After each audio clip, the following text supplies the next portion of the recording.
ಪೂಜ್ಯಾಯ ರಾಘವೇಂದ್ರಾಯ ಸತ್ಯಧರ್ಮರತಾಯ ಚ ವಚತಾಂ ಕಲ್ಪವೃಕ್ಷಾಯ ಮಮತಾಂ ಕಾಮಧೇನುವೆ. ಓಂ ಶ್ರೀ ಗುರು ರಾಘವೇಂದ್ರಾಯ ನಮಃ.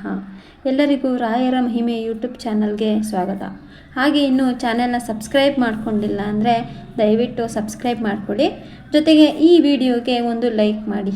ಇವತ್ತಿನ ವಿಡಿಯೋ ರಾಯರ ಸೇವೆ ಹೇಗಿರಬೇಕು, ಹೇಗೆ ಮಾಡಿದರೆ ನಮಗೆ ಒಲಿತಾರೆ, ಹೇಗೆ ಮಾಡಿದರೆ ಯಾವ ರೀತಿ ಮಾಡಿದರೆ ನಮಗೆ ಅನುಗ್ರಹ ಮಾಡುತ್ತಾರೆ ಅನ್ನೋದನ್ನು ತಿಳಿಸ್ಕೊಡ್ತಾ ಇದ್ದೀನಿ. ಅವರವರ ಕಷ್ಟ ಅವರವ್ರಿಗೆ ಗೊತ್ತು ಅನ್ನೋ ಹಾಗೆ ನಮ್ಮ ಕಷ್ಟ ನಮಗೆ ಗೊತ್ತಿರುತ್ತೆ. ನಾವೇನು ಕಷ್ಟ ಅನುಭವಿಸ್ತಾ ಇದ್ದೀವಿ ಅನ್ನೋದು ನಮಗೆ ಮಾತ್ರ ಗೊತ್ತಿರುತ್ತೆ. ಬೇರೆಯವರಿಗೆ ಅದು ತುಂಬ ಚಿಕ್ಕದನಿಸ್ಬೋದು. ಎಷ್ಟೋ ಜನಕ್ಕೆ ಮದುವೆನೇ ಆಗಿರಲ್ಲ, ಎಷ್ಟೋ ಜನಕ್ಕೆ ಮಕ್ಕಳಾಗಿರಲ್ಲ, ಎಷ್ಟೋ ಜನಕ್ಕೆ ಆರೋಗ್ಯದ ಸಮಸ್ಯೆ ಇರುತ್ತೆ, ಎಷ್ಟೋ ಜನಕ್ಕೆ ಕೆಲಸನೇ ಸಿಕ್ಕಿರಲ್ಲ, ಇನ್ನು ಎಷ್ಟೋ ಜನದ ಲೈಫು ಸೆಟ್ಲು ಕೂಡ ಆಗಿರಲ್ಲ. ಈ ಥರದ್ದೆಲ್ಲ ಸಮಸ್ಯೆ ಇರುತ್ತೆ. ಹೊರಗಡೆಯಿಂದ ನೋಡೋದವ್ರಿಗೆ ಸಾಮಾನ್ಯವಾಗಿ ಅವ್ರ ಮನಸ್ಸಿಗೆ ಹರ್ಟ್ ಮಾಡಿರ್ಬೋದು.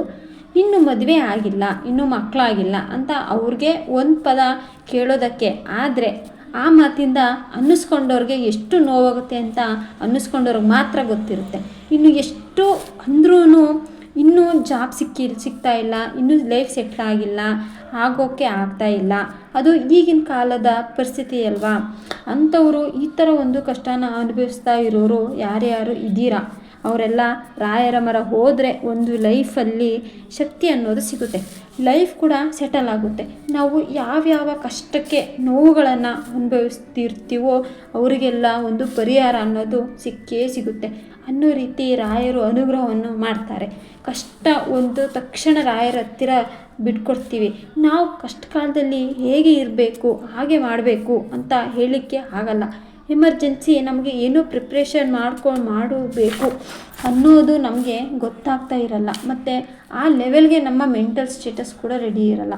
ಪ್ರಿಪ್ರೇಷನ್ಗೆ ಆಗ ನಾವು ಹೇಗಿರ್ತೀವೋ ಹೆಂಗೆ ರಾಯರ ಮೊರೆ ಹೋಗಬೇಕು, ರಾಯರ ಪಾದಕ್ಕೆ ಬಿದ್ದು ಬಿಡಬೇಕು. ನನಗೆ ನೀವೇ ಗತಿ, ನಿಮ್ಮನ್ನು ಬಿಟ್ಟರೆ ಯಾರಿಲ್ಲ, ನೀವೇನಾದರೂ ಕೈ ಬಿಟ್ಟರೆ ನನ್ನ ಜೀವನ ಏನಾಗುತ್ತೋ ಅನ್ನೋದು ನನಗೆ ಗೊತ್ತಿಲ್ಲ, ನೀವು ಹೇಗೆ ಕರ್ಕೊಂಡು ಹೋಗ್ತೀರಾ ಹಾಗೆ ಬರ್ತೀನಿ, ನನ್ನ ಬಂದು ಕಷ್ಟದಲ್ಲಿ ನಾನು ಇವತ್ತು ಇದ್ದೀನಿ, ದಯವಿಟ್ಟು ನನ್ನ ಕಾಪಾಡಿ ಅಂತ ಹೇಳಿ ರಾಯರಿಗೆ ಕಂಪ್ಲೀಟಾಗಿ ಶರಣಾಗತಿ ಆಗಿಬಿಡಬೇಕು. ಇಲ್ಲಿ ನಾನು ಹೇಳೋಕ್ಕೆ ಹೊರಟಿರುವಂಥದ್ದು ಶರಣಾಗತಿ ಬಗ್ಗೆ. ಶರಣಾಗತಿ ಅಂದರೆ ಏನು, ಆ ಪದದ ಅರ್ಥ ಏನು? ಶರಣಾಗತಿ ಅಂತ ಅಂದರೆ ಕಂಪ್ಲೀಟಾಗಿ ನಮ್ಮ ಮನಸ್ಸು, ದೇಹ, ಆತ್ಮ ಏನಿದೆ ಕಂಪ್ಲೀಟಾಗಿ ರಾಯರಿಗೆ ಒಪ್ಪಿಸ್ಬಿಡಬೇಕು. ಎಲ್ಲ ನಿಂದೆ, ನನ್ನ ದೇಹ, ನನ್ನ ಆತ್ಮ ಎಲ್ಲ ನಿಂದೆ, ನಾನು ಇರೋದು ಏನಕ್ಕೆ ಅಂತ ಅಂದರೆ ನಿನ್ನ ಸೇವೆ ಮಾಡೋಕ್ಕಷ್ಟೇ, ಅದು ಬಿಟ್ಟರೆ ಏನಕ್ಕೂ ಇಲ್ಲ ಅನ್ನೋ ಥರ ನಾವು ರಾಯರಿಗೆ ಶರಣಾಗಿಬಿಡಬೇಕು. ನಮ್ಮ ಒಂದು ಪಂಚೇಂದ್ರಿಯಗಳೇನಿದೆ ನಿಗ್ರಹದಲ್ಲಿ ಇಡುವಂತೆಂದು ಕೆಪಾಸಿಟಿ ಬರಬೇಕು. ಆ ರೀತಿಯಾಗಿ ನೀವು ಏನಾದರೂ ಶರಣಾಗತಿ ಆಯಿತು ಅಂತ ಅಂದರೆ ರಾಯರು ಖಂಡಿತವಾಗ್ಲೂ ನಿಮ್ಮ ಕಷ್ಟಕ್ಕೆ ಏನೋ ದೊಡ್ಡ ಕಷ್ಟಗಳಂತ ಅಂದ್ಕೊಂಡಿದ್ದೀರೋ ಅದೆಲ್ಲ ನೀರಿನ ಥರ ಕರಗೋಗುತ್ತೆ.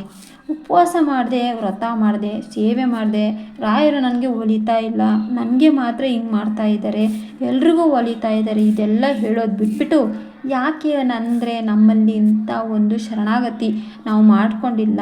ಏನು ಎಲ್ಲರೂ ಮಾಡ್ತಿದ್ದಾರೆ, ಇವತ್ತು ನಾನು ಗುರುವಾರ ಉಪವಾಸ ಮಾಡಬೇಕು ಅದಕ್ಕೆ ನಾನು ಮಾಡಿದೆ, ಆ ರೀತಿ ಅಲ್ಲ ಮಾಡೋದು. ಶರಣಾಗತಿ ಅಂದರೆ ಹೀಗಿರುತ್ತೆ ಗೊತ್ತಾ. ನಾವು ಏನಾದರೂ ಒಂದು ಸುಳ್ಳನ್ನು ಹೇಳ್ತಾ ಇದ್ದೀವಿ, ಏನಾದರೂ ಒಂದು ತಪ್ಪು ಮಾಡ್ತಾ ಇದ್ದೀವಿ ಅಂತ ಅಂದರೂ ಕೂಡ ನಮಗೆ ಅನ್ನಿಸ್ತಾ ಇರುತ್ತೆ ರಾಯರು ನಮ್ಮನ್ನು ನೋಡ್ತಾ ಇದ್ದಾರೆ, ನಾವು ಮಾಡೋದು ಅವ್ರಿಗೆ ಗೊತ್ತಾಗುತ್ತೆ ಅನ್ನೋದು ನಮ್ಮ ಮನಸ್ಸಿಗೆ ಸೂಚನೆ ಸಿಗ್ತಾ ಇರುತ್ತೆ. ಅದು ಶರಣಾಗತಿ ಅಂದರೆ.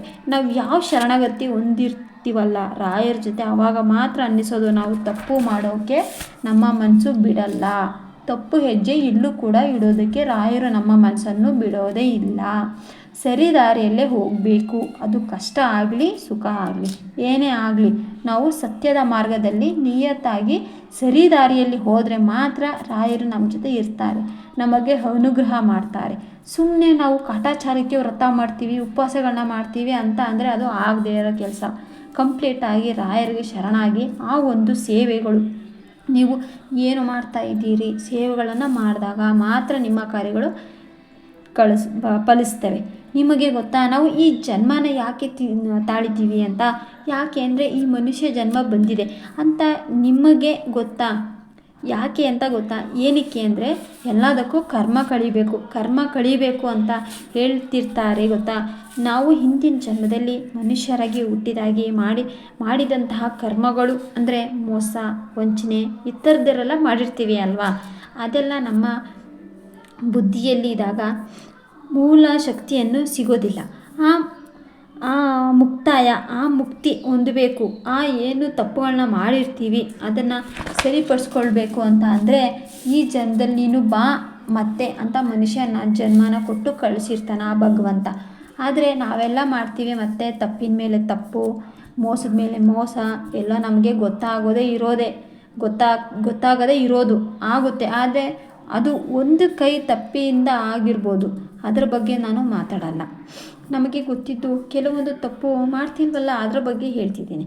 ಆ ಥರದ್ದೊಂದು ಮಾಡಿಕೊಂಡು ಏನೋ ಒಂದು ಕರ್ಮನ ತಗೊಂಡು ಬಂದಿರ್ತೀವಲ್ಲ, ಒಂದು ಬುತ್ತಿ ಅದನ್ನು ಇನ್ನೂ ಜಾಸ್ತಿ ಮಾಡ್ಕೊಂಡಿರ್ತೀವಿ ನಾವು. ನಮ್ಮ ದಾರಿ ಯಾವಾಗಲೂ ಯಾವ ಕಡೆಗೆ ಇರಬೇಕು ಗೊತ್ತಾ? ನಮ್ಮ ಮೋಕ್ಷ ಹೊಂದಬೇಕು, ಮುಕ್ತಿ ಹೊಂದಬೇಕು, ಅದರ ಕಡೆಗೆ ಮಾತ್ರ ಇರಬೇಕು. ಮನುಷ್ಯ ಜನ್ಮ ಕೇವಲ ಒಂದು ನಶ್ವರ. ಇಲ್ಲಿಗೆ ಬಂದಿದ್ದೀವಿ, ಹಂಗೆ ಹೋಗ್ತೀವಿ ಅಷ್ಟೇ.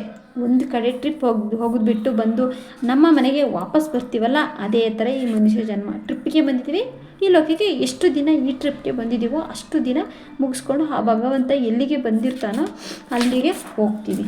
ನಾವು ವಾಪಸ್ ಹೋಗಬೇಕಾದ್ರೆ ಎಲ್ಲ ಕಾರ್ಯಗಳನ್ನು ಅಂದರೆ ಕೆಟ್ಟ ಕರ್ಮಗಳನ್ನು ಹೋಗಬಾರ್ದು. ಒಳ್ಳೆಯ ಕರ್ಮಗಳು ಮಾತ್ರ ನಮ್ಮ ಬುತ್ತಿನಲ್ಲಿ ಇರಬೇಕು.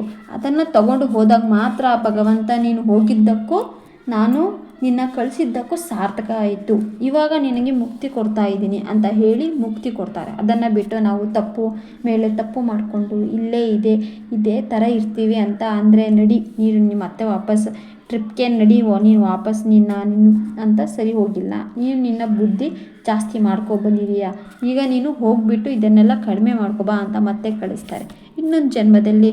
ಸೊ ಅಗೇನ್ ನಾವು ಏನು ಮಾಡಬೇಕು, ಮತ್ತೆ ಸೈಕಲ್ ಹೊಡಿಬೇಕು. ಫಸ್ಟಿಂದ ಸೈಕಲ್ ಹೊಡ್ಕೊಂಡು ಮತ್ತೆ ನಾವು ಒಳ್ಳೆಯ ಕರ್ಮನ ಸಾಧಿಸಬೇಕು. ಅಲ್ಲೂ ಕೂಡ ಅದೇ ತಪ್ಪನ್ನು ಮಾಡ್ತೀವಿ. ಹಾಗಾಗಿ ರಾಯರು ನಮಗೆ ಈ ಜನ್ಮದಲ್ಲಿ ಸಿಕ್ಕಿರೋದೇ ನಮ್ಮ ಅದೃಷ್ಟ. ನಾವು ಎಷ್ಟು ಶರಣಾಗತಿಯಾಗಿ ನಮ್ಮನ್ನು ಸೇವೆಗಳನ್ನು ಭಕ್ತಿಯಿಂದ ಅವ್ರ ಮೇಲೆ ಒಂದು ನಂಬಿಕೆ ಇಟ್ಟು ನಾವು ಅವರಿಗೆ ಸೇವೆ ಮಾಡ್ತೀವೋ ಅಲ್ಲಿ ನಮಗೆ ನಮ್ಮ ಕರ್ಮಗಳು ಕಳೆಯೋದಕ್ಕೆ ಶುರುವಾಗುತ್ತೆ. ರಾಯರು ಅಷ್ಟು ಅನುಗ್ರಹನ ಮಾಡ್ತಾರೆ ನಮ್ಮ ಕರ್ಮ ಕಳೆಯೋದಕ್ಕೆ. ನಾವು ಹಿಂದಿನ ಜನ್ಮಗಳಲ್ಲಿ ಮಾಡಿದಂತಹ ಕರ್ಮಗಳು ಕಳೆಯೋದಕ್ಕೆ ರಾಯರ ಅನುಗ್ರಹ ಬೇಕೇ ಬೇಕು. ಗುರುಗಳ ಅನುಗ್ರಹ ಇಲ್ಲದೇ ನಾವು ಏನೂ ಮಾಡೋಕ್ಕಾಗಲ್ಲ. ನೀವು ರಾಘವೇಂದ್ರ ಸ್ವಾಮಿಗಳು ಅಂತ ಅಲ್ಲ, ನೀವು ಯಾವುದೇ ಗುರುಗಳನ್ನು ನಂಬಿದ್ರೂ ಕೂಡ ಅವರಿಗೆ ಅದೇ ರೀತಿ ಶರಣಾಗತಿ ಹೊಂದಿರಬೇಕು. ಯಾವ ಗುರುಗಳಾದರೂ ಥರ ನೀವೇನಾದರೂ ಆ ರೀತಿ ಒಂದು ಶರಣಾಗತಿಯಾಗಿ ಸೇವೆ ಮಾಡ್ತಾ ಇದ್ದೀರಾ ಅಂತ ಅಂದರೆ ಎಲ್ಲರೂ ಕೂಡ ರಾಯರ ಥರನೇ ಒಂದು ಅನುಗ್ರಹನ ಮಾಡಿ ನಿಮ್ಮನ್ನು ಮುಕ್ತಿ ಮಾರ್ಗಕ್ಕೆ ಕರ್ಕೊಂಡು ಹೋಗ್ತಾರೆ. ಈ ರೀತಿ ನೀವು ಶರಣಾಗತಿ ಹೊಂದಿ ರಾಯರಿಗೆ ಸೇವೆ ಮಾಡಿದ್ದೇ ಆಗಿದ್ದಲ್ಲಿ ನಿಮ್ಮ ಎಲ್ಲ ಸಮಸ್ಯೆಗಳು, ಮದುವೆ ಆಗದೇನೆ ಇರೋದು, ಮಕ್ಕಳಾಗದೇನೆ ಇರೋದು, ಕೆಲಸ ಸಿಗದೇನೆ ಇರೋದು, ಇನ್ನೂ ಸೆಟಲ್ ಆಗದೇನೆ ಇರೋದು, ಇನ್ನೂ ಏನೆಲ್ಲ ಸಮಸ್ಯೆ ಇರುತ್ತಲ್ವ, ಸಾಲಗಳು ಸಿಗಾಕೊಂಡಿರ್ತೀವಿ, ಇನ್ನೂ ಮೊನ್ನೆ ಮನೆ ಕಟ್ಟಬೇಕು ಅಂತಿರ್ತೀವಿ, ಕಟ್ಟಿರಲ್ಲ, ಮನೆ ಕಟ್ಟಬೇಕು ಅನ್ನೋ ಆಸೆ ಇರುತ್ತೆ. ಪ್ರತಿಯೊಂದು ಆಸೆಯೂ ನೆರವೇರಬೇಕು. ನಮಗೆ ಪ್ರತಿಯೊಂದು ಕಷ್ಟನೂ ಕಳಿಬೇಕು ಅಂತ ಅಂದರೆ ಮೇನ್ ನಾವು ಶುದ್ಧವಾಗಿರಬೇಕು, ರಾಯರಿಗೆ ಶರಣಾಗಬೇಕು. ಇವತ್ತು ನನಗೆ ಯಾಕೋ ಶರಣಾಗತಿ ಬಗ್ಗೆ ಒಂದು ವಿಡಿಯೋ ಮಾಡಬೇಕು ಅಂತ ಹೇಳಿ ತುಂಬಾ ಅನ್ನಿಸ್ತಾ ಇತ್ತು ಮನಸ್ಸಿಗೆ. ಹಾಗಾಗಿ ಇಷ್ಟ ಎಲ್ಲ ಹೇಳಿದೆ.